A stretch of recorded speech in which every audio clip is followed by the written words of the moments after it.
Each of us are given that gift. And if we turn away from that, then we're not doing the work. Welcome to this episode of the Operator Mindset with Howie Zales. I'm Howie Zales. Today we welcome to the show Wendy Van Besien, a leadership and clarity coach. Welcome to the show, Wendy.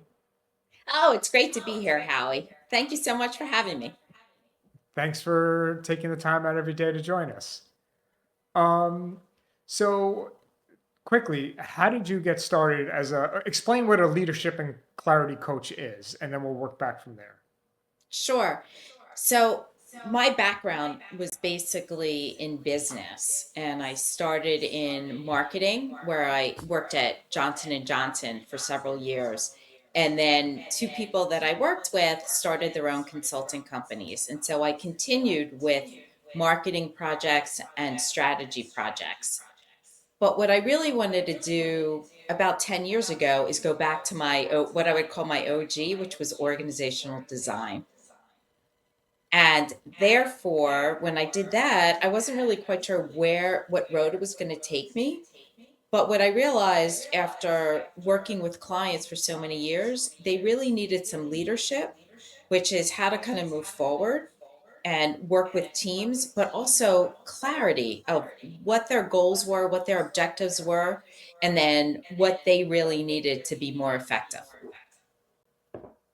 Excellent. Um, so explain to me when you realized that the leadership and leadership coaching was your calling. It's a good question. I went through my career. I had some health challenges. I was going through some personal things in my life. And I really felt like I was not living into my purpose. I guess there's no other way to really explain that. And so it wasn't just about leadership, it was really just helping individuals live into what they wanted to do with their lives. And I knew that I wasn't doing it myself. So if I wasn't doing it, how could I help others in which to do it? So I needed, and there was fear, right? Fear was holding me back from moving forward, as it does with a lot of people. And so it was like, I just got to take that one step forward and we'll see where it took me. And so, 10 years later, I feel like I am a much better individual, much better contributor to life, mother, partner, friend because of that, because of what I did. Yeah, fear. I totally get it and understand that fear held me back from becoming a full-time entrepreneur. If it Yeah. was because of my wife, Jenny, we like sat down. She said, "Listen, you're making way more money, or the business is making way more money when you're functioning as an entrepreneur than Howie Zales, the camera operator, traveling 4 or 5 days a week on no sleep." Right. I was just Exactly. scared. I was just scared. And It's the like, limiting beliefs, it's the fear, it's the assumptions. Well, why would anyone hire me? Why right. would why would I be successful? And it's really about taking that step into the unknown. It's the uncertainty, and we don't know, right? And clients too. Take us through a client transformation that surprised even yourself. Yeah. So it's actually, I'm still kind of working with her in some sense, which is fantastic. We've had a couple year relationship. It was a woman who was newly promoted, and Right. she was going into an arena with, how do I say this, just men that were older than she. So I think she went in not necessarily feeling great about the position and a lack of confidence. Additionally, the position that she was promoted into, it was a lot of cross-functional matrix. So she had influence, but not necessarily the authority. And so what made the difference? It was about keeping to that North Star of what was critical, what was the business need at the time, and then how could she influence. It was really about her influencing ability, and that increased and has continued to increase, where now she has incredible confidence. And where is that taking them to? Where are they striving to get to with this increase in confidence? You know what? I think with anyone, once they get an increase in confidence, it's about then being able to accomplish and take care of things that you didn't even think you would be able to, Howie. It's about kind of like believing in yourself and something of a greater good. And even if you have confidence, is there an ability not to think about that next step other than full success? Like rather than thinking there could be failure here, it's all about like that learning mindset. I mean, I love the name of your podcast, right? It's about mindset and it's about Yeah. growth mindset. So there aren't any failures. It's just about what have I learned and then what can I do differently? Yeah, one my business coach Sean Callaghan says, "I believe in you more than you believe in you," and we're all GHICs, growth-minded, heart-centered individuals. Exactly. Oh, I love that. I've never heard that before. Yeah. GHIC. I'm gonna have to use that. um, so most coaches talk about goals and accountability. What do you believe is the transformation of your clients? I think the transformation of the client is not what I can do, it's what they can do for themselves. I think it's about really identifying the motivation of what is really prompting them to look for coaching. And I think a good coach will get to that motivation of what that is. What's one instance where you had to coach yourself through something difficult? Hmm. Well, I think there are a couple things. The one was the really decision to go into coaching, right? Because I was very successful at my marketing career. It was really going well, and it was about okay, then taking the step out. And again, it was if I if I couldn't do it, how could I really assist or help others? And I find myself kind of right now in this situation as I'm going from more of a corporate practice to more of a personal practice. I got to keep saying, Wendy, I think I can. I think I can. I think I can. And I have my goals. And then I think about what my North Star is. And I think about the people that I could really help. And that's what's keeping me motivated. Even when the technology is killing me, Howie. Technology is killing me. Now, what does that reveal? I totally get it. What does that reveal about you, do you think? I think it reveals my ability for persistence, dedication, and never really stopping when things get hard. I think that's what makes the difference in successful people and then exceptional people. I think it's the ability to kind of move forward when it's really hard and how Right. to get through that. And your character then is defined by not what happens to us, but by how we respond. And so that's the way we respond and push through is I think going to determine not necessarily if the business is going to be successful, but if we're successful Right. internally. Now let's have Athena ask one question. Athena, what would be one question that you would ask Wendy right now? What say you? Okay, so Wendy, I'm hearing this beautiful pattern where you keep saying, I think I can, I think I can. Like you're coaching yourself through the exact same fear you help clients navigate. And you mentioned you're moving from corporate practice to personal practice right now, which means you're in the middle of your own transformation while guiding others through theirs. So here's what I'm curious about. When you're in that moment of technology is killing me and you have to coach yourself forward, what's the one thing you say to Wendy that actually moves the needle? Like, what's your personal zone action when your own resistance shows up? Well, whew, Athena, it's a great question. Um, She's smart. I think she is smart. There's a couple of things. Some of my greatest teachers have shared with me that if I don't do the work that I feel I'm destined to do and the purpose I'm here, then I'm not living into what I have to offer the world. And I don't think that's an arrogance. I don't think it's about not being humble. What I think is we are here on this earth to be able to do things that are exceptional. Each of us are given that gift. And if we turn away from that, then we're not doing the work.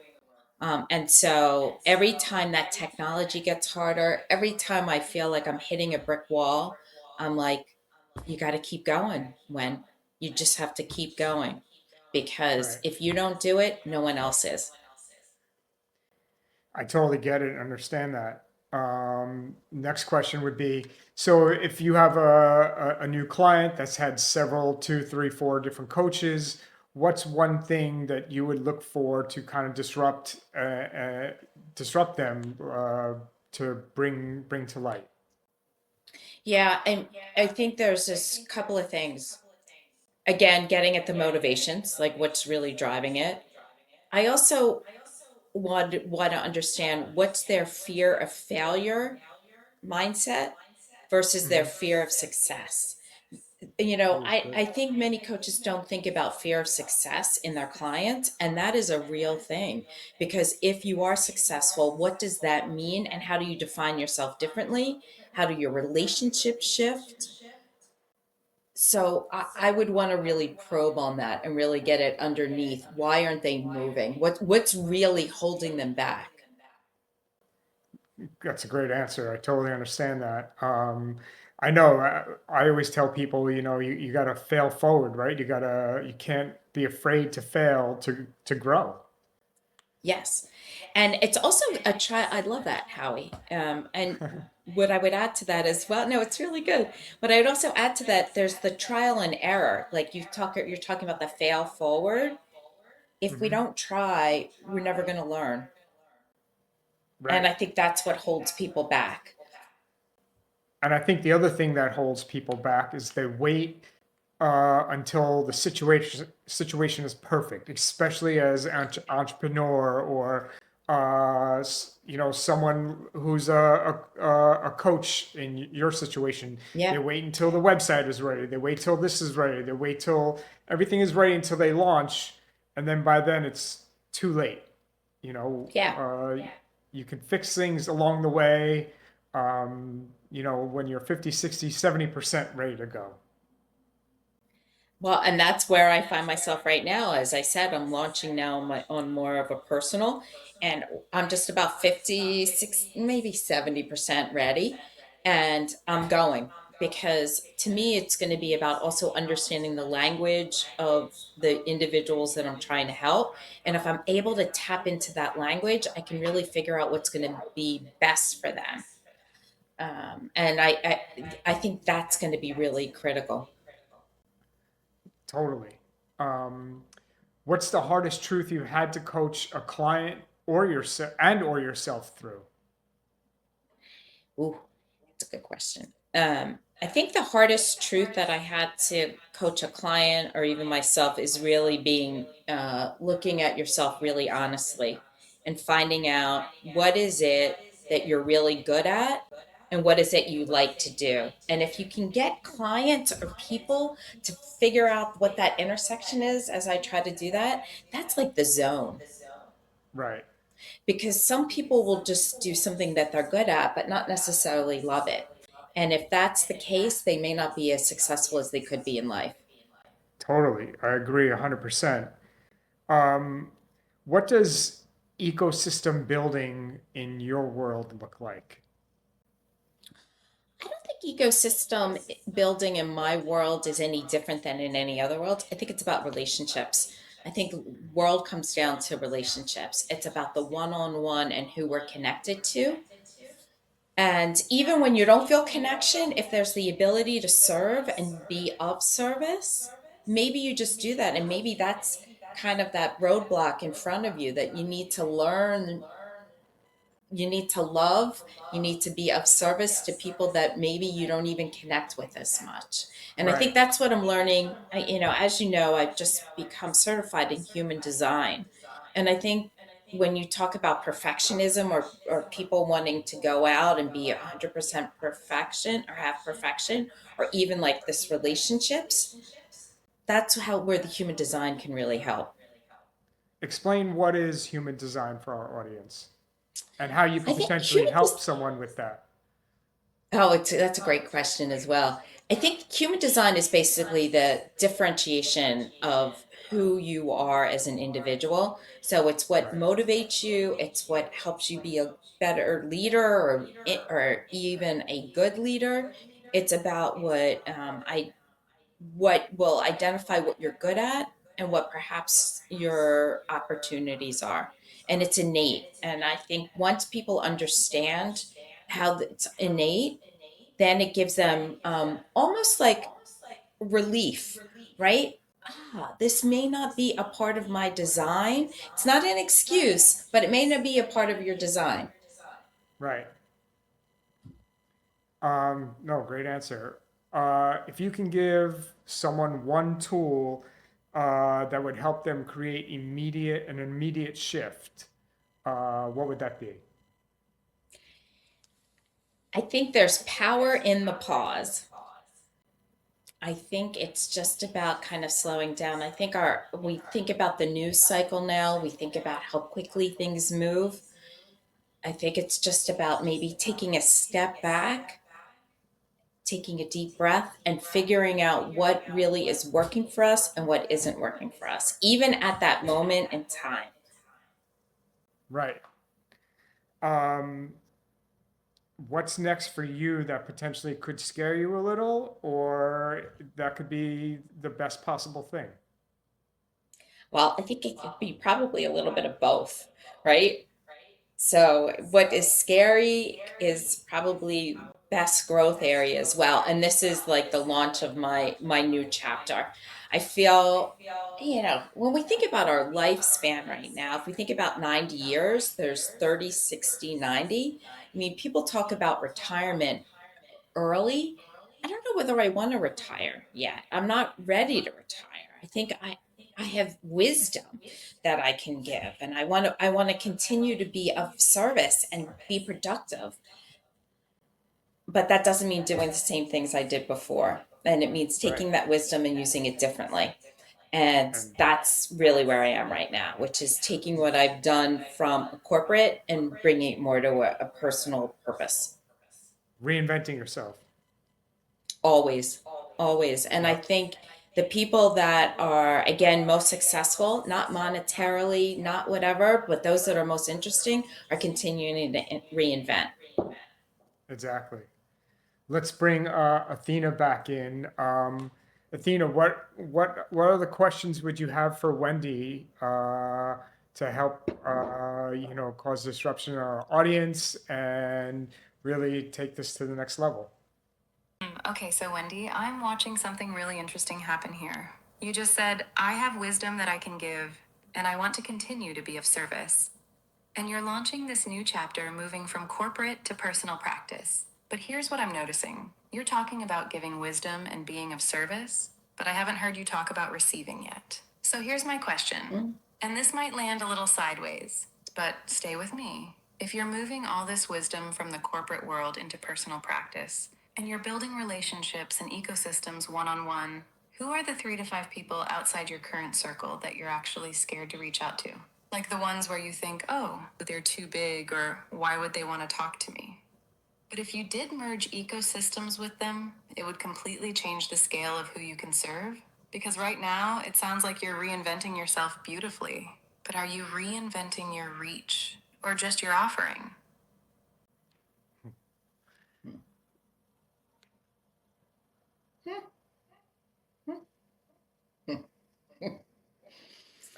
That's a good I question. think, That's a good yeah, question. it's a great question. It's about reaching big, right? It's not just about reaching, it's about reaching big. And I think if I had to think about